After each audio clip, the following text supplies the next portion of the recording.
Ayun, good morning guys. So, touchdown tayo dito sa office. Pakita ko sa inyo dito sa gilid ng office namin sa baba.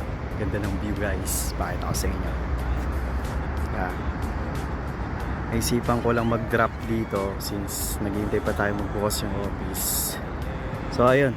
Good morning guys. So, another day here in Dubai.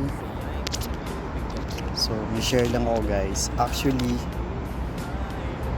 so nag-start na nga tayo dito sa company natin for about 2 weeks. Ngayon, unfortunately, nanghinayang lang kasi nga tumawag sa akin yung talagang pangarap natin na job dito sa Dubai.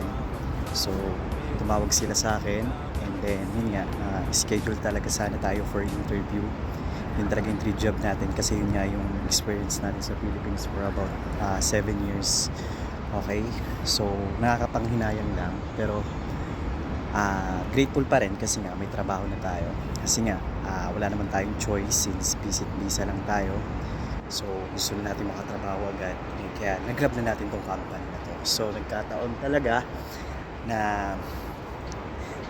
huli na sila tumawag, no? So hindi natin i-expect na tatawag sila kung kailan na meron na tayong job offer and then may employment visa.